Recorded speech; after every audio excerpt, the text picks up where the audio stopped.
Yo, so today's workout was kind of proof to show that I haven't fully recovered because I did 405 today and it was a near RP 10.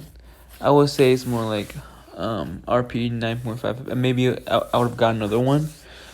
Probably not, but there's a chance, so I say 9.5. So 405 pounds at RP 9.5. I think usually if I was fully recovered, it would probably be RP 9. No, probably even 8.5, right? So maybe even 8. So probably RP 8 to 9 if I was fully recovered. But being RP 9.5, it's kind of, proof that I haven't fully recovered. I've been working out every day since that day that I got 430 pound squat PR, right?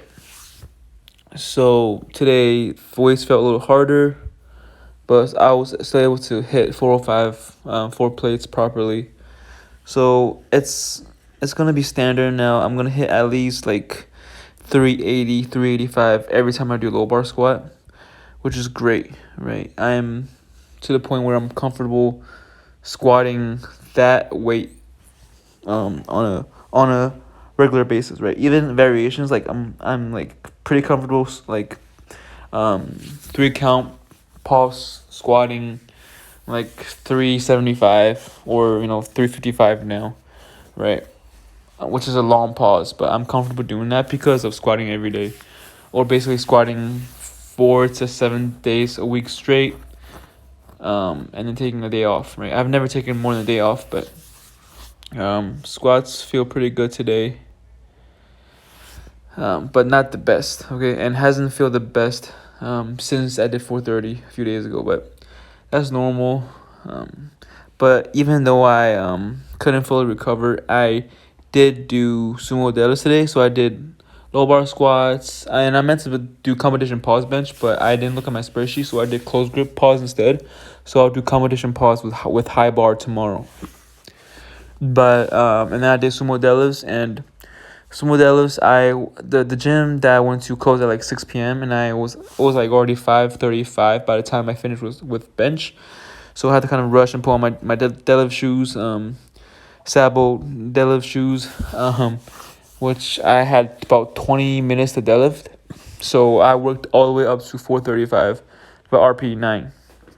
So I think if I was fully recovered and not rushed, it would probably be an RP 8, and I probably can hit like maybe 480. So I think my sumo deadlift is about as strong as my conventional deadlift, maybe a little bit stronger, 5-10 pounds, but I think on a good day I might be able to hit 500 pounds on sumo deadlift, but I don't know if it will be like a hitch one, right? And if it's hitch, it doesn't really count in my book, not anymore at least. I used to count those, but I think form is important on deadlifts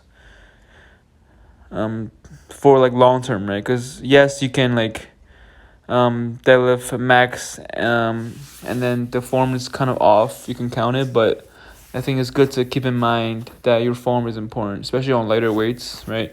If your form is crappy from 135 to your max, then that's not good. But if your form breaks down as the weight gets heavier, it's more ideal, right? You want to make sure that form is something that you work on constantly on both squat and deadlift, so you don't get injured, right?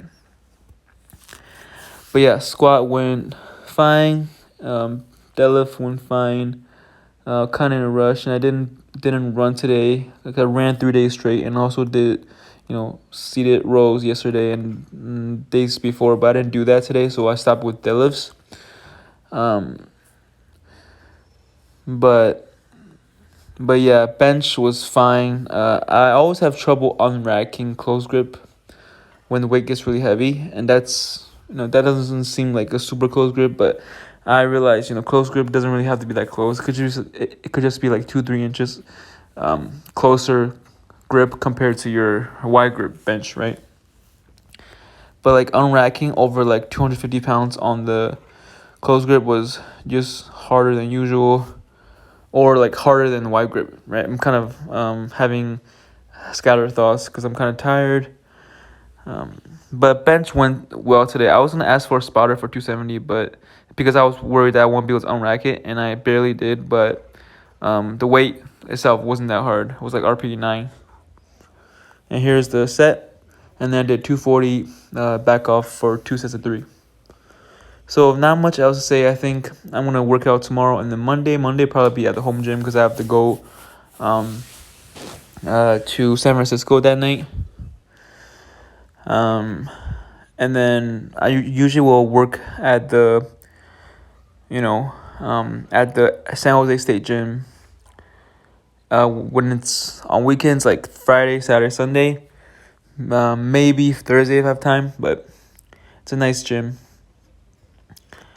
But home gym is more convenient, but I just somehow get less motivated, and I'm more likely to just stop at the daily minimum if I work out at home for some reason, which is good and bad depending on your goals, right? Like if you want to hit like a max and you don't feel so good at the home gym, you might be, kind of discouraged. But if you're at a public gym, you're more encouraged to do it, which can cause you to get a PR, which has happened to me multiple times. Like that 430, I was not going to try it maybe, but I attempted it and I got it, barely got it. It was a grind, but I got it, right? At home, I might not have gotten it because I just like the environment of the public gym more, but I can, definitely overtrain at a public gym by hitting my max so often, like 3 days straight, right? So I have to watch out on that. Kind of rambling here, but y'all can see my sumo deadlifts. Y'all can see the gym's kind of empty. It was closing. I had like 15-20 minutes left doing these sets. I barely rested between like 135 to 315. I rested like 3 minutes total. But yeah, gonna end the commentary here. I don't like sumo deadlift that much. It's hard off the floor. Just still awkward for me a little bit. And conventional is more comfortable to me, even though my back still rounds on conventional a little bit or a lot when I go heavy. But gonna end the commentary here. Thank you for watching, and see you guys tomorrow. Peace.